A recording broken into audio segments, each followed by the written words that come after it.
కుక్కల్ని వాడుకున్నట్టు వాడుకుంటారన్నా. కద్దామా అనే మనిషి 24 గంటలకు 20 గంటలు పని చేయాలన్నా, 2-3 గంటలు నిద్రపోతారన్నా. ఇది 20 గంటలు పని 20 గంటలు తెల్లారుజామున 4కి లేయాలా, 3కి 4కి లేయాలా, స్కూల్ డ్యూటీలు అంతా ఉంటాయి. తెల్లవారుజామున 4కో 5కో లేయాలా, రాత్రి 12-1 గంటకు పనుకుంటారా కూర్చొని చాయ్ గవ్వ. అసలు ఎలా ఉంటుంది ఒకసారి కొంచెం క్లారిటీ చెప్పండి. అంటే దోల తీరిపోద్ది. దోల తీరిపోద్ది. కద్దామాలు అయితే ఆడవాళ్ళకి 24 గంటలకు 20 గంటలు, 19 గంటలు 18 గంటలు నిద్ర ఉండదు, ఏముండదు. అరవడం, తిట్టడం, కొట్టడం.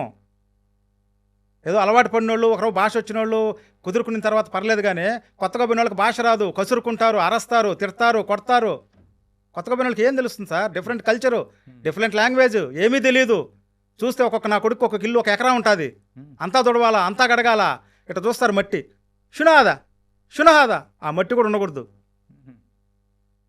వాడిచ్చే 70-80 దినార్లకి అది ఆడబిడ్డలది. మగోళ్ళు తెల్లారుజామున 4 గంటలకు ఫోన్ చేస్తారు, బండి కడగాల. వీళ్ళు డ్రైవర్లు ఏదో పెద్ద ఇదిగా చెప్తారు, కార్లు అన్నీ కడగాల, దివానియా పని చేయాలా, చాయ్ గహ్వ వేయాలా, ఇండ్లు ఉడ్చాలా, అంటే నీళ్లు పెట్టి ఇది చేయాలా, గార్డెన్లకు నీళ్లు పోయాలా. దోలు తీరిపోద్ది డ్రైవర్లకు కూడా. ఈయన అంటే వాళ్ళు పడేసే కుక్క లాంటి బిస్కెట్ల కోసం, ఎవరో పడేసే కుక్కలకు పడేసినట్టు బిస్కెట్ల కోసం మనోళ్ళు బ్రోకర్ పనులు చేస్తున్నారు. కొంచెం ముదిరినోళ్ళు, కొంచెం తెలివి ముదిరినోళ్ళు, వయసు ముదిరినోళ్ళు, అక్కడ వాళ్ళకి అలవాటు పడినోళ్ళు వాళ్ళ దగ్గర వీజాలు తీసుకొని డబ్బు చేసి ఇక్కడ అమాయకులకు పంపించేసి వీళ్ళ దగ్గర డబ్బు పోయేసి వదిలేస్తారు. మళ్ళీ ఏం జరిగినా ఏం తెలియదు. మంచోడు అనేవి కదన్నా అంటే నాకేం తెలుసమ్మా అంటారు. దోలు తీరిపోద్ది కొత్తగా పోయిన వాళ్ళకి. సరే, ఏది అక్కడ వీజా, కోయేట్ నా కొడుకుల వీజా అక్కడ పనిచేసే వాళ్ళు చేతికిస్తే. ఇంకొన్ని ఆఫీసులు ఉన్నాయి. ఇది అసలైన బ్రోకర్ వ్యవస్థ. ఆఫీసులు కద్దాం ఆఫీసులు అంటారు. అక్కడ బ్రోకరేజ్ ఆఫీసులు ఉన్నాయి. పేరు కద్దాం ఆఫీసు, మ్యాన్ పవర్ ఆఫీసు. దాంట్లో ఒక మేడం ఒక ఓనర్లు మాదిరి వాళ్ళు, బ్రోకర్ పనులు చేసే ఒక సార్ అనాలోని మనోళ్ళే, బ్రోకర్ పని చేసే ఒక మనోళ్ళే. ఆమెని మేడం అనాలా. వాళ్ళు ఏం చేస్తారు? కొనడం, అమ్మడం. డ్రైవర్లని కద్దామాలని సప్లై చేయడం అంటే ఏదో గవర్నమెంట్ దగ్గర వీళ్ళు లైసెన్సులు ఆఫీసులు పెట్టుకున్నారు సార్. వీళ్ళు గవర్నమెంట్ దగ్గర తీసుకొస్తారు. అక్కడ గవర్నమెంట్ వీళ్ళకి వీజాలు సప్లై చేస్తుంది. గ్రూప్ వీజాలు 20-30 వీజాలు ఇస్తుంది. మాకు మనుషుల్ని పిలిపించని చెప్పేసి వాళ్ళు ఇక్కడ పంపించేసి వీళ్ళకి లేనిపోని మాటలు చెప్పేసి బ్రహ్మాండమైన ఇల్లు, ఇంత జీతం అని చెప్పేసి అందరినీ తీసుకొని పుడుస్తారు. ఆడవాళ్ళని మగవాళ్ళని బ్యాగులు వేసుకొని వెళ్ళి పుడుస్తారు, ఒక 2-3 బొట్టలు పెట్టుకొని. అక్కడ ఆఫీసులు ఉన్నాయన్నమాట. ఆ ఆఫీసుల్లో కుక్కల మాదిరి పడుండాలి వీళ్ళు పోయేసి. ఆడనే పనుకోవాలా, వాళ్ళు పెట్టే తిండి తినాలా. సాయంత్రం బ్యాగులు ఎత్తుకొని రోడ్లు అమ్మంటే నడుచుకుంటూ పోతారు. మేడం ముందు పోతా ఉంటే ఆఫీస్ మేడము వెనకాల కూలోళ్ళు మాదిరి బ్యాగులు ఎత్తుకొని పోతూ ఉంటారు. ఎందుకో అమ్మడం కోసం. రాత్రిపూట ఆమెతో వచ్చి అక్కడ హాల్లో వేసి బేగాలేస్తారు. ఆఫీసుకి తీసుకొని పోయేసి ఏది వాళ్ళ ఇంటికాడికి తీసుకొచ్చి బేగాలేస్తారు. మళ్ళీ పొద్దున్న 8 గంటలు 9 గంటలకు ఆఫీసులో పోవాలా, బ్యాగులు ఎత్తుకొని పోతూ ఉండాలా. కొంచెం కొనుక్కుంటాడో కొనుక్కొని పోతూ ఉన్నాడు. ఆడవాళ్ళని డబ్బులు ఇచ్చి కొనుక్కొని పోతున్నారు సార్ కద్దామాల రూపంలో. అదే వాళ్ళని డబ్బులు తీసుకొని మన వాళ్ళు అమ్ముతున్నారు సార్. ఎవరికైనా తెలుసా ఇది? ఇక్కడ ఇండియాలో చాలామందికి తెలుసు, అక్కడ వాళ్ళకి అందరికీ తెలుసు. ఎవరు చెప్పినారు? నేను చెప్తున్నా. ఉమెన్ ట్రాఫికింగ్, బ్రోకర్లు కొనడం, అమ్మడం, డబ్బులు తీసుకొని ఆడవాళ్ళని అమ్ముతున్నారు. గవర్నమెంట్ ద్వారా ఫ్రీ వీజాలు తెచ్చుకొని వీళ్ళు ఆఫీసులు పెట్టుకొని, ఒకటేమో మేడం, ఒకటేమో సార్ కూడా ఫిజికల్గా హెరాస్మెంట్ చేస్తాడు ఇక్కడి నుంచి పోయిన ఆడవాళ్ళని. మనోడు అక్కడ సారు ఎంతోమంది చెప్పినారు ఆడవాళ్ళు నాకు. ఫిజికల్గా హెరాస్మెంట్ చేస్తాడు, తిడతాడు. ఎందుకు తిడతాడు? కోయేటోళ్ళు వస్తారు సార్. ఇప్పుడు కొంతమంది అక్కడ పనిచేసే వాళ్ళకి మన వాళ్ళకి వీజాలు ఇచ్చి తిప్పించుకునే వాళ్ళు ఉన్నారు. రాత్రికి ఒక అవసరం, ఒక కద్దామా మూడొచ్చింది, లేదు పనికి ఒక కద్దామా పారిపోయింది, మా ఇంట్లో పనిచేస్తే కద్దామా కావాలి, ఒక పతాకి ఎత్తుకొని వస్తాడు ఆఫీసులకి. 1000-2000 అంటే లక్షలు డబ్బులు ఆడబార్దింగా ఆడదాన్ని మొగోళ్ళు కొనుక్కొని పోతారు. కద్దామని లక్షల బాధం కొనుక్కొని పోతాడు. మరి వీళ్ళకి ఇచ్చేది ఎవరికి? వీళ్ళకి ఇస్తారు. మెడికల్కి, దానికి టికెట్కి ఏదో కుక్క పడేసినట్టు ఇస్తారు. మనోళ్ళు లక్షలు చేస్తారు వాళ్ళ దగ్గర. ఆ మేడం, ఆ సారు. కొన్ని 100 ఆఫీసులు ఉన్నాయి. హవల్లీ, ఫాహిల్, జహరా అనే ఏరియాల్లో కొన్ని 100 ఆఫీసులు ఉన్నాయి. ఆఫీసులు తీసుకొని లైసెన్సులు పెట్టుకునేస్తున్నారు. ఏడు నుంచి పోయిన వాళ్ళే. సరే, లైసెన్స్ కోయేటోడిదే, వాడి దగ్గర పనిచేసేవాళ్ళు సారు మేడం వీళ్ళని ఆ విధంగా అమ్మేస్తూ ఉన్నారు. డబ్బులు ఇచ్చి కొనుక్కున్న కోయ ఏమి బిడ్డను చూసుకున్నట్టు చూసుకుంటాడా అన్న? ఎందుకు చూసుకుంటా లక్షలు ఇచ్చి కొనుక్కొని పోయినోడు ఏం పువ్వులో పెట్టి చూసుకుంటాడా? ఏం వాడు తోడ పుట్టిన చెల్లా లేకపోతే వాడు కడుపుని పుట్టిన మా బిడ్డ? క్రూర అన్నా, వాళ్ళ డిఎన్ఏలోనే ఉంది నా క్రూరత్వం. ప్రపంచానికంతా తెలుసు. గల్ఫ్ కంట్రీస్ క్రూరత్వం గురించి మన ప్రపంచం మొత్తం అన్ని గవర్నమెంట్లకి తెలుసు. డబ్బులు ఇచ్చి కొనుక్కొని పోతున్నారు. ఈ క్రూరత్వం అంటున్నారు కదా, చెప్తాను, ఆ, అది చెప్తాను. వాడు కొనుక్కొమ్మినోడు కొత్తగా పోతుంది సార్. ఒక అమ్మాయి, ఒక 20-19 ఏళ్ళ అమ్మాయి పోతుంది సార్. కొత్త లాంగ్వేజ్ అరస్తారు. అది క్లీన్ చేయంటారు, ఇది క్లీన్ చేయంటారు, బాత్రూమ్ గడుగు అంటారు, అజ్జయ్య అంటారు, ఇజ్జయ్య అంటారు, కారు గడుగు అంటారు, అరస్తారు. దిక్కు తెలీదు. ఏమైనా బాధపడింది, ఏడ్చింది. సరే ఒక 15 రోజులు చేసింది. నాకు వద్దురా స్వామి వీళ్ళు పని చెప్పేసి కద్దాం వాళ్ళకి, వీళ్ళకి ఆఫీస్ వాళ్ళకి ఫోన్ చేసి నన్ను తీసుకోమండి అంటే, నువ్వు పని చేయని వచ్చినావా, దేనికి వచ్చినావా? వీళ్ళు అడగడం, నువ్వు పని చేయని వచ్చినావా, దేనికి వచ్చినావు? ఇంత డబ్బులు మళ్ళా డబ్బులు డిమాండ్ చేయడం. నేను ఇన్ని లక్షలు ఖర్చు పెట్టి మేము తీసుకొచ్చినాం, ఇన్ని లక్షలు ఇంటికాడే మనం ఇంటికి పంపిస్తాం. ఒకవేళ నేను వెళ్ళిపోవాలి, అయ్యో నా మొగుడు గుర్తొస్తున్నాడు, నా బిడ్డలు గుర్తొస్తున్నాడని ఆడబిడ్డ దండం పెట్టి సార్ అమ్మ అమ్మ అయ్యా అనింది అనుకో, వాళ్ళు అక్కడ బెదిరించడం. ఇన్ని లక్షలు పెట్టు, 5 నెలలు కట్టు అంటే 2 లక్షలు చిల్లరా ఇంటికాడ ఏమనం పంపిస్తా. కొడుతున్నారమ్మా, తిడుతున్నారమ్మా, కొట్టించుకో. పని చేయని వచ్చినావా, దేనికి వచ్చినావు? కొడుకులు అడగడం. సరే ఆ అమ్మాయి ఒక 20 రోజులు పని చేసింది. సరే ఏదో సరే తిరుక్కొని వచ్చేసింది అనుకో ఆఫీస్కే, వేరే ఇంట్లో పెట్టండి అని చెప్పేసి. ఆ 15 రోజులు 20 రోజులు చేసింది చూడు పని, ఆ డబ్బు కూడా బ్రోకర్ మేడము బ్రోకర్. ఇంటికాడేమో బిడ్డలకు అన్నం కూడా ఉండదు. మరి కొంతమంది అయితే ఇంటికి పంపిస్తూ ఉంటారు కదా. పంపిస్తారు, సెటిల్ అయిన వాళ్ళు పంపిస్తారు సార్. నేను చెప్పే స్టార్టింగ్ ఇంకా నేను స్టార్టింగ్ స్టేజ్లోనే ఉన్నా, వీసా ప్రాసెస్లోనే ఉన్నా. Okay okay. ఇవి అక్కడ జరిగే కష్టాలు. సరే పోయినారనుకున్నా, ఇల్లు బాగానే ఉన్నింది, కుదిరింది అనుకో, చేసుకుంటారు. ఏదో దేవుడికి భయపడి మొగుడికి ఇక్కడ కష్టాలు చూసి బిడ్డలకు అన్నం లేదని చెప్పి కష్టము నష్టము భరిస్తా ఆడవాళ్ళు మగవాళ్ళు చేసుకుంటారు ఇళ్లలో. సరేనా? లేదు, ఏడ్చి ఇక్కడ డబ్బులు కట్టి మళ్ళీ రిటర్న్ వచ్చేయడం, పారిపోవడం. కొడుతున్నారు సార్, తిడుతున్నారు సార్. దరిద్రమైన ఇళ్ళు ఉన్నాయి సార్ కొన్ని. నేను చెప్పినాను కదా, ఫిజికల్గా హరాస్మెంట్ ఉంది. ఆడవాళ్ళే చెప్పినారు సార్ ఇంటర్వ్యూలో. అవునవును. ముసలోళ్ళు, ముతక, బిడ్డలు అందరూ వచ్చే బంధువులు కూడా మమ్మల్ని సెక్స్గా వాడుకుంటారు సార్ అని చెప్పినారు కదా. ఇటువంటి కొన్ని ఇళ్ళు ఉన్నాయి. ఇంట్లో 10 మంది ఉంటే 10 మంది దుర్మార్గులు అయితే ఆ ఆడబిడ్డ ఏం చేస్తుంది సార్?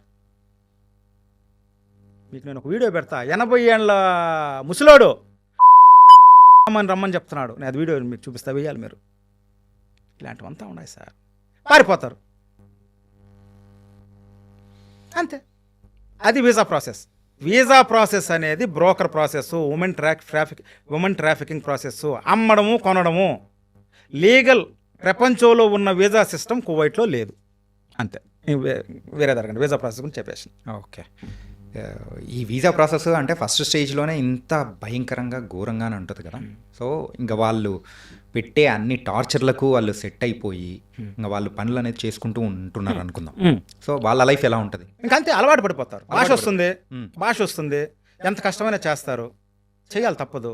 అక్క మా పాస్పోర్ట్ డాక్యుమెంట్స్ పెరుకునేస్తారు. ఇది ఫస్టే తీసేసుకుంటారు. ఫస్టే ఎయిర్పోర్ట్లోనే, ఇంట్లోకి పోయేంతవరకు ఎయిర్పోర్ట్లోనే తీసుకునేస్తారు. ఎవరు ఆఫీస్ వాళ్ళు అయితే ఈ బ్రోకర్ మేడము, బ్రోకర్ సారు. అదే డైరెక్ట్ కోయటోడు కానీ పంపించుంటే మధ్యలో ఉండే బ్రోకర్ల ద్వారా వీసా డైరెక్ట్గా అమ్మాయికో అబ్బాయికి వచ్చుంటే ఎయిర్పోర్ట్లో రావడం. సార్ నేను కొంతమంది దగ్గర విన్నాను ఏంటంటే, మనకు ఒకవేళ వాళ్ళ లాంగ్వేజ్ వచ్చింది అని అంటే వాళ్ళు చెప్పేది ఏదైనా మనం మాట్లాడేటప్పుడు రిటర్న్ సమాధానం కొంచెం గట్టిగా చెబితే సో వాళ్ళు కూడా సైలెంట్ అయిపోతారు, భయపడతారు అని కూడా విన్నాం. భయపడేంతవరకు కరెక్ట్? రిటర్న్ సమాధానం చెప్పడం కూడానా? రిటర్న్ సమాధానం చెప్పడమా? వాళ్ళని కానీ ఎదిరిస్తే మెట్టుతో కొట్టి మక్ఫర్కి తీసుకొని ఏదో కేసు పెట్టి ఇంటికి పంపిస్తారు ఫింగర్ వేసి. వాళ్ళని ఎదిరించేంత దమ్ము ఉంది వీళ్ళక. ఎదిరించడం అంటే అదే నేను తప్పు చేయలేదు అని చెప్పేసి కొంచెం గట్టిగా మాట్లాడినా కానీ. ఇప్పుడు మామూలుగా ఫ్రెండ్షిప్ రూపంలో అలవాటు పడిపోయిన వాళ్ళు ఉన్నారు, పాత వాళ్ళు ఉన్నారు. వాళ్ళు ఫ్రెండ్లీగా మాట్లాడుకుంటారు. ఇప్పుడు నేను మీ ఇంట్లో పని చేస్తున్నానన్నా, నేను వచ్చినప్పుడు నేను మీ ఇంటికి వచ్చినప్పుడు మీరు ఓనరు, నేను వర్కరు, మన ఇద్దరం ఒక 5-6 ఏళ్ళు కలిసి తిరిగినాం అనుకో, నా మంచితనం మీకు నచ్చింది అనుకో, మీ మంచితనం నాకు నచ్చింది అనుకో, మనం ఫ్రెండ్స్ అయిపోతాం. అలాంటి వాళ్ళు ఉన్నారు. అలాంటి వాళ్ళు తిట్టుకుంటారు, అరుచుకుంటారు, మామూలుగా మాట్లాడుకుంటారు, కసిరించి మాట్లాడుకుంటారు. వాళ్ళు భయపడ్డం కాదు, వీడు లేకపోతే నాకు గతి, కోయేటోళ్ళు భయపడ్డం కాదన్నా, వీడు లేకపోతే నాకు గతి లేదే, వీడు మాదిరి చేసేవాడు నాకు దొరకడే, ఈ అమ్మాయి లేకపోతే నాకు గతి లేదు, ఈ అమ్మాయి మాదిరి చేసేవాళ్ళు దొరకరే, అమ్మాయిలు పారిపోతే లక్షలు లక్షలు పెట్టి మనం కొనుక్కోవాలి అని తప్పుకోవడం అంతే. వీళ్ళు దాన్ని ఏం పెద్ద ఫీల్ అయిపోతారు. కువైట్ వాడికి భయపడేది ఎవరన్నా? కువైట్ హిస్టరీలోనే కువైట్ వాడిని రక్తం వచ్చేటట్టు కొట్టింది నేను. ఏంటి ఆ సిచ్యువేషన్ ఏంటి అసలు? చెప్తాను, అది మళ్ళీ చెప్తాను. కానీ ఒక లైన్గా రాని చెప్తాను, అది కూడా చెప్తాను. అది నా జైలు జీవితం చెప్పినాను ఇంతకుముందు కూడా, మళ్ళీ చెప్తాను. అది వేరు. ఓకే. వాళ్ళని మళ్ళీ ఎదిరించడమా సార్? ఎదిరించి బతుకుతారా?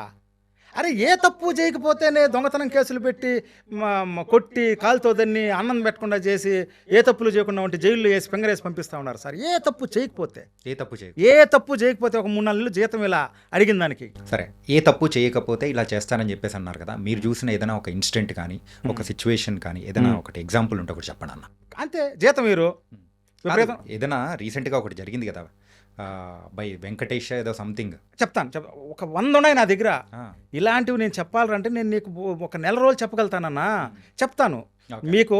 నేను చెప్పడం కన్నా డైరెక్ట్ మీకు రుజువులు ఇచ్చేస్తా. ఓకే, మీరు వేసుకుందరు. ఈ మాలియానా? మాలియా. ఓకే. అది మాలియా అనేది ఒక ఏరియా, ఒక సెంటర్. ఇప్పుడు అమీర్పేట హైదరాబాద్కి ఒక సెంటర్, తిరుపతికి మార్కెట్ అదొక సెంటర్. మాలియా అనేది ప్రపంచంలో చెడిపోయిన ఆడోళ్ళు, చెడిపోయిన మగోళ్ళు ఎంతమంది చెడిపోయింటే జనాలు సర్వనాశనం అయిపోవడానికి కారణం మాలియా. ఇప్పుడు ఇంతకుముందైనా కానీ ఇప్పుడైనా కానీ జనాలు సర్వనాశనం అయిపోతున్నారంటే దానికి మూల బిందువు, మూల కేంద్రం, మూలం మాలియా. ఏంటి మాలియా? ఒకప్పుడు మా కాలంలో మాలియా అంటే ఏంద్రా సార్, మాలియాలో ఒక పోస్ట్ ఆఫీస్ ఉంది, పక్కనే మురగాబ్ ఆనుకునే వాకింగ్ డిస్టెన్స్. మురగాబ్ మాలియా పక్కనే ఉండేది. ఒక హెడ్ పోస్ట్ ఆఫీసు, ఒక సబ్ పోస్ట్ ఆఫీస్ ఉండేది. కువైట్ నలుమూలల నుంచి బస్సులన్నీ బయలుదేరతాయి. కువైట్ మొత్తం, దేశం మొత్తం నుంచి ఏ ఏరియాలో పనిచేసుకునే వాళ్ళ బయలుదేరే బస్సులన్నీ మాలియా మురగాబ్కి వస్తాయి. ఇక్కడ పోస్ట్ ఆఫీసులు ఉన్నాయి. మా కాలంలో టెక్నాలజీ లేని రోజుల్లో, కనీసం ఫోన్లు కూడా లేని రోజుల్లో మేము శుక్రవారం మాలియాకి ఎందుకు పోయేవాళ్ళం అంటే లెటర్లు రాసుకునేడానికి, అమ్మ నాన్నకి లెటర్లు రాసుకోవడానికి. అక్కడ బంగారం గుళ్ళు ఉన్నాయి, అక్కడ గుడ్లం గుళ్ళు ఉన్నాయి. ఏమన్నా కొన్ని పోస్టల్ ద్వారా పంపించుకునేదానికి. రేపు వారం ఎవరైనా మనిషి పోతున్నారు, లేదా ఇంటికాడ నుంచి ఎవరైనా వచ్చినారు, తెచ్చిన లెటర్లు, తెచ్చిన ఊరగాయలు, తెచ్చిన పచ్చళ్ళు తీసుకునేదానికి, మంచి చెడు మాట్లాడుకునేదానికి. మాలియా అనేది ఒక షాపింగ్ కాంప్లెక్స్. బంగారుకి, గుడ్డలంగుళ్ళు, అక్కడే మన హోటళ్ళు, అక్కడ మన ఉప్పు మిరక్కాయ దొరికే అంగుళ్ళు, పక్కనే పార్క్ ఉంది. అక్కడ పార్కులో కూర్చొని ఇంటికాడ నుంచి వచ్చిన లెటర్లు చదువుకునేవాళ్ళు, చదువు లేని వాళ్ళు చదివించుకునేవాళ్ళు, చదువు లేని వాళ్ళు రాయించుకునేవాళ్ళు, ఆ పోస్ట్ ఆఫీస్లో వేసేవాళ్ళు. ఏదైనా సామాన్లు కొంటే కార్గో రూపంలో ఆ పోస్ట్ ఆఫీస్లో పంపించుకునేవాళ్ళు. దీనికోసం మాలియా అని మన తెలుగోళ్ళు, మురగాబ్ అని పక్కనే ఒక హిందీ వాళ్ళంతా మురగాబుకు చేరేవాళ్ళు, తెలుగు వాళ్ళంతా మన మాలియాకి చేరేవాళ్ళు. ఇక్కడ మనకు సంబంధించిన ఉప్పు మిరక్కాయ, మన టేస్ట్కి సంబంధించిన హోటళ్ళు అవి ఉన్నాయి కాబట్టి వచ్చేవాళ్ళు, తినేవాళ్ళు, మాట్లాడుకునేవాళ్ళు. అది ఒకప్పుడు మాలియా. ఇప్పుడు మాలియా ఏం తెలిసిన, చెక్కా బొమ్మ ఆడేదానికి, మందు తాగేదానికి, ప్యాకెట్ ఆడేదానికి, ఉంచుకున్న దానికోసం కొట్టుకునేదానికి, ఉంచుకున్నోడి కోసం కొట్టుకునేదానికి మనోళ్ళ గురించి నేను చెప్పేది. మాలియా ఇప్పుడు ఎట్లా ఉందంటే పార్కుల్లో పెట్టుకొని టిక్ టాక్ చేసుకునేదానికి, 5-6 మూరల పూలు పెట్టుకొని షో ఇచ్చేదానికి, టిక్ టాక్లో బండ బూతులు మాట్లాడుకునేదానికి, గింజల కోసం కొట్టుకునేదానికి, తిట్టుకునేదానికి, పెళ్ళిళ్ళు చేసుకునేదానికి. తాళిబొట్లు అమ్ముతున్నారు సార్ మాలియాలో. పెళ్ళైన వాళ్ళు పెళ్లి చేసుకుంటున్నారు. నేను ఇవన్నీ చెప్పకూడదు అనుకున్నా సార్, ఇవేం చెప్పకూడదు అనుకున్నా. ఒక 5 మంది కోసం చెప్తున్నా, నన్ను అర్థం చేసుకోకుండా ఒక 5 మంది యూట్యూబ్లో వాళ్ళ పేర్లు కూడా చెప్తా. చెడ్డగా మాట్లాడితే అరే అమాయక జనాలు ఇంకన్నా పోయేవాళ్ళు, ఇప్పుడు పోయి ఉండేవాళ్ళు, ఏదో నాకు తెలిసింది చెప్తే అవేర్నెస్ జాగ్రత్త పడతారని చెప్పేసి నేను చెప్తే వర్మ చెప్పింది అబద్ధం అనేటట్లుగా అందరికీ ఇచ్చేసినారు. వీళ్ళు దేశద్రోహులు యాక్చువల్గా. ఎందుకురా అంటే ఇప్పుడు మీరు చెప్తున్నది అబద్ధం అని అనుకోవచ్చు కదా. అందుకే అది కూడా నేను క్లారిటీ ఇస్తా. 99% వర్మాన చెప్పింది కరెక్ట్. ఈ 0.1% వాళ్ళే వీళ్ళు మాట్లాడింది. ఇప్పుడు మూసుకునేసినారు కదా. నేను చెప్పేది ఫస్ట్ ఇంటర్వ్యూకి, సెకండ్ ఇంటర్వ్యూకి ఏం చెప్పలేదా, ఏం ఇంటర్వ్యూలు ఇవ్వలేదా, మూడో దానికి ఏం ఇంటర్వ్యూలు ఇవ్వలేదా. నేను ఫస్ట్ ఇంటర్వ్యూ నుంచి ఇదే మాట్లాడుతున్నా. చేసే అరాచకాల గురించి చెప్తున్నా, చేసే అన్యాయాల గురించి చెప్తున్నా. ఎంతమంది చచ్చిపోయినారు, ఎంతమంది అక్కడ సూసైడ్ చేసుకొని చచ్చిపోయినారు, మనోళ్ళు ఎంతమంది చచ్చిపోయినారు, ఎన్ని కుటుంబాలు ఇండియాలో నాశనం అయిపోయినాయి, ప్రపంచవ్యాప్తంగా ఎన్ని శవాలు పోయినాయి, వీటి గురించి మాట్లాడుతూ ఉంటే వీళ్ళ వ్యూస్ కోసము వీళ్ళు చేసే తప్పుడు పనులు ఎక్కడ తెలిసిపోతాయని చెప్పేసి గుమ్మడికాయ దొంగలంటే భుజాలు తడుకున్నట్టు ఉలిక్కిపడి మొత్తం రాంగా పంపించినారు. కాదు వాళ్ళ వీడియోస్ చెప్తాను. వీళ్ళు దేశద్రోహులను ఎందుకు అంటున్నారా అంటే, మన దేశంలో పుట్టి మన దేశంలో పెరిగి మన దేశంలో బతకతా వాళ్ళని మంచోళ్ళు అన్నారు. వాళ్ళు చెడ్డ వాళ్ళు దుర్మార్గాన్ని 70-80 సంవత్సరాల నుంచి ప్రపంచం మొత్తుకుంటా ఉంది. అమెరికన్స్గా అమెరికా చెప్తున్నారు, నేను మీకు వీడియోలు ఇస్తా. ప్రపంచం మొత్తం వాళ్ళు చెప్తా ఉంటే మీడియా ద్వారా నేను పబ్లిక్ ప్లాట్ఫామ్ అని చెప్తే వాళ్ళని ఇక్కడ ఏం జరగడం లేదు, చాలా మంచోళ్ళు, ఏమీ జరగడం లేదు అనేటట్లు చెప్పినారు. మీరు వాళ్ళని సమర్థిస్తూ ఉన్నారా అంటే మీరు దేశద్రోహులే అని నేను చెప్తా. ఏమో అంటే వాళ్ళు ఫేస్ చేసిన సిచ్యువేషన్స్ తగ్గట్టు అది కరెక్టేనా అని వాళ్ళు నేను వాళ్ళు ఫేస్ చేసిన సిచ్యువేషన్లు అడగడంలే, అమాయక జనాలు చచ్చిపోయిన వాళ్ళ గురించి మాట్లాడుతున్నా, రేపు గురైన వాళ్ళ గురించి మాట్లాడుతున్నా, చెడిపిన వాళ్ళ గురించి మాట్లాడుతున్నా, లక్షలు మోసపోయి ఇంటికి ఫింగర్లు వేసుకుని వచ్చిన వాళ్ళ గురించి మాట్లాడుతున్నా, జైల్లో పడి మగ్గిపోతా ఉన్న గురించి మాట్లాడుతున్నా. వాళ్ళ డేషన్ ఎవరికి కావాలన్నా? వాళ్ళు యూట్యూబర్సు, వాళ్ళకు ఇంటర్వ్యూలు ఇవ్వాలంటే వాళ్ళ వ్యూస్ కోసము నిజంగా వాళ్ళకు ప్రపంచం మీద అందరి మీద ప్రేమ ఉంటే వెంకటేష్ని చంపేసినప్పుడు ఎందుకు చెప్పలా? యూట్యూబ్లో మీరు ఇంటర్వ్యూలోకి ఎందుకు రాలా? ఆంజనేయులు చంపేసినప్పుడు ఎందుకు రాలా? కాకినాడ అమ్మాయిని ఇంటికి వచ్చే అమ్మాయిని తలబద్దలు కొట్టేసినప్పుడు ఎందుకు రాలా? ఎందుకు మాట్లాడాలా? అంటే మీరు బ్రోకర్ అని నేను చెప్తా. మీరు రాండి ఇళ్ళకి. అన్యాయం అయిపోయి వచ్చిన వాళ్ళ దగ్గరంతా వీళ్ళ అడ్రస్లు వీళ్ళ నెంబర్లు ఉన్నాయి. వీళ్ళని కానీ కరెంటు పోల్కి కానీ కట్టేసి గొడ్డలోకి కానీ తీసి కొట్టకపోతే అన్యాయం అయిపోయిన వాళ్ళు. ఎందుకంటే కోయట వాళ్ళు మంచి వాళ్ళని చెప్పినారు కదా వీళ్ళ స్టార్టింగ్లో. మరి ఇప్పుడు ఎందుకు చెప్పడంలే? రా ఇంటర్వ్యూకి వచ్చి పబ్లిక్ ప్లాట్ఫామ్ మీద చెప్పు, వాళ్ళు మంచి వాళ్ళు అయితే వాళ్ళు చేసిన మంచి చెప్పు. ఇప్పుడు నేను చెప్పింది తప్పు అని మీరు అనేవాళ్ళు వాళ్ళు చేసిన తప్పులు ఎందుకు చెప్పలా? అది నేను అడిగేది. ఎందుకు చెప్పలా? వాళ్ళని సమర్థించినప్పుడు మీరు దేశ ద్రోహుల కింద లెక్క. మీరు మా దేశానికే రావాలా బతకను, ఈ దేశానికే రావాలి కదన్నా, ఎన్నేళ్ళు అక్కడున్నా. మరి ఆ దేశాన్ని ఎట్లా సమర్థిస్తారు? ప్రపంచం మొత్తం వ్యతిరేకించినప్పుడు మీరు ఎట్లా సమర్థిస్తారని నేను అడుగుతున్నా. అంటే మీరు దేశద్రోహులని నేను అంటున్నా. మా మామకు ఉత్తరాల, మా బాబా కడ్రాయరు, మా మామ చెప్పులు చూడండి, మేము తినే తిండి చూడండి, ఈ రోడ్లు చూడండి, మేము కడిగే కారు చూడండి, ఇవే చెప్పేస్తారు యూట్యూబ్లో. ఇవన్నీ చెప్పేవాళ్ళు జరిగిన అన్యాయాల గురించి ఎందుకు చెప్పలా? సరే, ఎవడో నాలంటోడు చెప్పినాడు అనుకో, తెలివి ఉందో తెలివి లేదో డిఎన్ వర్మ చెప్పినాడు అనుకో, నిజం మాట్లాడే దమ్ము మీకు లేనప్పుడు మీరు మూసుకొని ఉండాలి. సరే, మీరు అడిగినారు, చెడుగా ఎట్లా చెప్తారు జనాలకి? ఇప్పుడు మీరు చెప్పినంత మాత్రాన్ని నేనేం ఇదైపోలేదు నాకేం ఇదేం రాలా. పోడ్కాస్ట్ల వల్ల ప్రపంచంలోనే హీరో అయిపోయినా నేను. 80 సంవత్సరాల కువైట్ హిస్టరీలో ఎవరురా ఈ మనిషి అని ఆశ్చర్యపోయి నాకు అమెరికా నుంచి, లండన్ నుంచి, దుబాయ్ నుంచి, బయట దేశాలు శ్రీలంక నుంచి, బంగ్లాదేశ్ నుంచి, ఫిలిపిన్ నుంచి నాకు ఫోన్ చేస్తున్నారు. నేను హీరో అవ్వాలని చేయలేదన్నా. ఓకే, జనాలు కొంచెం అన్నా నేర్చుకోండి. ఓకేనా? పోవాలనుకున్నా ఎట్లా పోవాలి, ఏ సిస్టంలో పోవాలి, ఏ వీసాతో పోవాలి, ఎవరి మాటలు నమ్మాలి, ఎవరి మాటలు నమ్మకూడదు, మేమంతా ఎట్లా బతికినాము, నేను స్మగ్లింగ్ చేసి జైల్లో పడి 8 నెలలుండి వచ్చినాను అని మీకు చెప్తున్నాను అంటే అక్కడికి పోయిన తర్వాత మీరు ఎట్లా బతకాలి వల్ల ఇంత మీడియా. ఇప్పుడు సార్ టెక్నాలజీ రోజుల్లో అంటే టెక్నాలజీ లేని రోజుల్లో మేము పడిన కష్టాలు వేరు సార్. ఇప్పుడు ఇంత టెక్నాలజీ ఉంది, ఇంత యూట్యూబ్లు ఉంది, ప్రపంచం మొత్తం మన అరచేతిలో ఉంది. ఇప్పుడు కూడా తెలివి తెచ్చుకొని బతకపోతే ఇంకెందుకన్నా మన బతుకో? బతకడం అంటే 3 పూట్ల తిని బతకడమేనా సార్? కాదు కదా. సరే, మీరు ఇంతమంది ఇన్ని పేర్లు చెప్పారు కదా నా చనిపోయిన వాళ్ళు అని చెప్పేసి. ఫర్ ఎగ్జాంపుల్ వీళ్ళు యూట్యూబర్స్ వీళ్ళందరూ మన తెలుగు వాళ్ళు చూపిస్తున్నది ఎంత పర్సంటేజ్ అనుకోవచ్చు? ఏది ఏ విషయంలో అరే ఇది బాగుంది ఇది బాగాలేదు అని చెప్పేసి అని అంటున్నారు కదా యూట్యూబర్లా, అక్కడ కోయట్లో ఉండే యూట్యూబర్లా. వీళ్ళు ఏమి చెప్పలా వీళ్ళ వ్యూస్ కోసము మా మామ చెప్పులు చూడండి, మా బాబా ఇవి చూడండి, నా రూమ్ చూడండి, మేము తినే తిండి చూడండి, వాళ్ళు ఇచ్చే తిండి చూడండి, రోడ్లు చూడండి, మా కారు, ఇదే చెప్తున్నారు. అంటే ఇంకొక ఇద్దరు వచ్చింది చెప్పడానికి కాదు మీరు ఉండేది. అక్కడ జరిగే క్రైమ్స్ గురించి చెప్పండి, అక్కడ జరిగే అన్యాయాల గురించి. దమ్ముంటే దమ్ము లేనప్పుడు మూసుకొని కూర్చోండి. నాలాంటి వాళ్ళు ఉన్నారు. ఇప్పుడు ఒక 4000 మంది రెడీ అయి ఉన్నారు. అంటే పర్సంటేజ్ చూసుకుంటే వీళ్ళు చెప్పేది ఒక 2-3% అయిండొచ్చా? 2-3% కాదు. అసలు వాళ్ళు ఏం చెప్తున్నారు ఏం చెప్తున్నారు మీరేం విన్నారు చెప్పండి అన్న. అరే కువైట్ బాగుంటది, మా మేడం ఇలా ఆ. ఇది మొత్తం మంచిగా ఉంటది, బయట వాళ్ళు చెప్పేది కాదు, ఇది అని చెప్పేసి అని అంటూ ఉంటారు కదా. అది ఎంతవరకు అనుకోవచ్చు? ఎందుకంటే అలాంటివి చూసే చాలా మంది కూడా ఇన్స్పైర్ అయిపోయి అక్కడికి వెళ్తూ ఉంటారు కదా. అవును, నేను వాళ్ళ కోసం నేను చెప్పేది. అందుకే కదా వీళ్ళ నేను దేశద్రోహులు అనేది. ఓకే. ప్రపంచం మొత్తం అమెరికా కానీ కువైట్ కానీ లండన్ కానీ ఇంగ్లాండ్ వాళ్ళు కానీ ఆఫ్రికన్ కంట్రీస్ కానీ కెమెరూన్ వాళ్ళు కానీ వీళ్ళంతా కువైట్ వరస్ట్ కంట్రీ మమ్మల్ని వాడుకున్నారని ఇక్కడి నుంచి పోయిన కద్దామాలు అంతా చెప్తా ఉంటే మీరు కువైట్ వాళ్ళు మంచి వాళ్ళు అంటే ఎట్లన్నా మీ వ్యూస్ అన్నా 10 రూపాయలు సంపాదించుకునేవాడు అంటే నాకు ఎంత ఇష్టం. సామాన్య మానవుని బలి చేసి 10 రూపాయలు సంపాదించుకోకూడదు. దమ్ముంటే నీకు టాలెంట్ ఉంటే గవర్నమెంట్ నువ్వు కోట్లు సంపాదించు నీకు దమ్ముంటే.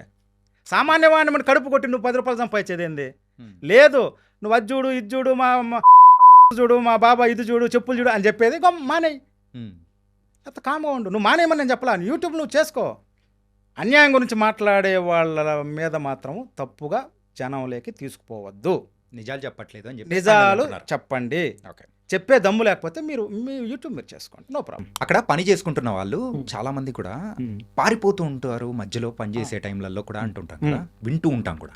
అసలు ఎందుకు పారిపోతుంటారు వాళ్ళు? సార్ కద్దామా ఇంట్లో పోయింది సార్ అంటే చిత్రహింసల వల్లే అనుకోవచ్చా? అంతే కదా, ఇంట్లోంచి ఎందుకు పారిపోతారు సార్? చిత్రహింసలు అంటే అది మామూలు చిత్రహింసలు కాదు. ఇప్పుడు మనం కూడా మన ఇంట్లో పని చేసే వాళ్ళు మామూలుగా అరుస్తాము ఏదన్నా. ఇప్పుడు మన ఇంట్లో పని చేస్తాం, మా ఇంట్లో కూడా ఒక అమ్మాయి పని చేస్తుంది సార్. ఎప్పుడైనా కోపం వచ్చినప్పుడు ఇది బాగాలేదు అది బాగాలేదు మామూలుగా నేర్పిస్తాం, ఓ అంటే అరుస్తాం అంతే. లేదు డ్యూటీలోంచి తీయేస్తాం అంతే కదా. అక్కడ డ్యూటీలోంచి తీసే సమస్య ఉండదు, క్యాన్సిల్ చేసే సమస్య ఉండదు. పాస్పోర్ట్ వాళ్ళ చేతిలో ఉంటుంది. కొడతారు, తిడతారు, అరస్తారు, బూట్ కాలుతో తంతారు. ఏది విపరీతమైన టార్చర్, విపరీతంగా అరస్తారు సార్. ఆడవాళ్ళకి నోరు ఎక్కువ సార్, రాకాసులు సార్ వాళ్ళు. ఆడదేమైపోతుంది సార్? స్టార్టింగ్ పోయిన వాళ్ళంతా ఏ వయసులో వాళ్ళు పోతున్నారు సార్ ఇక్కడ ఆడవాళ్ళు కద్దాంలో. మళ్ళీ ముసలివాళ్ళు కావద్దు, వద్దు వాళ్ళకి, ముసలివాళ్ళు వద్దు. అంతా 18, 19, 20, 22 అందంగా ఉండాలా, తెల్లగా ఉండాలి, ఇట్లాంటి కద్దామాలే కావాలా. ఎందుకు? దీనికోసమే. అంతే కదా సార్. దుర్మార్గ విపరీతమైన టార్చర్ వల్ల పారిపోతారు. ఏం చేస్తారు? వారం రోజుల నుంచి అన్నం పెట్టకపోతే ఒక ఆడబిడ్డ ఏం చేస్తుంది? కనీసం స్నానం చేయనీయకుండా, దేవుడికి దండం పెట్టుకోనీయకుండా, ఇంటికి ఫోన్ మాట్లాడనీయకుండా, ఫోన్ బెరుక్కునేసి ఇన్ని టార్చర్లు పెడితే ఆడబిడ్డ ఏం చేస్తుంది? ఎకరాల లాంటి ఇల్లు కింద పైన ఫస్ట్ ఫ్లోర్ సెకండ్ ఫ్లోర్ అంతా తుడవాలా, కడగాల, ఎక్కి దిగాల. నిన్న మొన్న పుట్టినోడు 6-7 ఏళ్ళు ఛాయ్ అంటాడు, అదంటాడు, ఇదంటాడు, కేకులు అంటారు, అదంటారు. భాష రాదు. సరే భాష రాని వాళ్ళకి ఇంకొక కద్దామా ఉంటుంది, పాత కద్దామా. భాష వచ్చింది, సెటిల్ అయిపోయింది, ఆడ మనిషి ఉంటుంది కదా. ఆ అమ్మాయి కొంతమంది సపోర్ట్ చేసేవాళ్ళు ఉన్నారు కొత్తగా పోయిన వాళ్ళకి. వాళ్ళు కూడా పుల్లలు పెడతారు మనోళ్ళే మేడం అయిపోతుంది అనమాట కొత్తగా వచ్చిన వాళ్ళకి. వాళ్ళు కూడా ఆడుకుంటారు. కోయట వాళ్ళకి అబద్ధాలు చెప్తారు, సరిగ్గా పని చేయడంలే, పనుకోండి, నిద్రపోతుంది. సార్ కొత్తగా పోయిన మనిషికి తల్లిదండ్రుల మీద, బిడ్డల మీద, మొగుడు మీద దిగులు, కొత్త దేశం, కొత్త ఇల్లు, భాష రాదు, విపరీతమైన పని. ఎట్లుంటుంది సార్ మైండ్? చూస్తారు. ఏదో ఒకరోజు ఈ లోపల ఎవరో ఒకడు నాబోటి పరుంబోకు నా కొడుకు ఒకడు తగులుతాడు. ఎవడు? మగోళ్ళు. నీకెందుకు, నేను చూసుకుంటా వచ్చి. వాడికి సెక్స్ కావాలి. అక్కడ ఉన్నారు మనోళ్ళు, ఇంట్లో డ్రైవర్లకు పనిచేసేవాళ్ళు, వాళ్ళు వీళ్ళు ఉంటారు కదా, వాళ్ళతో కాంటాక్ట్స్ ఉంటాయన్నమాట. వాళ్ళు ఏదైనా జమియాలకు పడిపోతూ వస్తూ ఉంటారు కద్దామాలు. కష్టం, ఏడ్చుకోలేక నవ్వలేక ఆడ జమియా కుబుస్దాను అవిదాని ఇవిదాని ఆడవాళ్ళు పడిపోతా ఉంటే వాళ్ళని గోకుతారు. నీకెందుకు వచ్చే, నేను చూసుకుంటా, బయట వస్తే ఇంత సంపాదించుకోవచ్చు. మధ్యలో ఒక లవ్ యూ అని ఒక మాట పడేస్తారు. నువ్వంటే నాకు ఇష్టం, నువ్వు లేకపోతే చచ్చిపోతా. కష్టంలో ఉన్న ఆడబిడ్డ ఏమైపోతుంది సార్?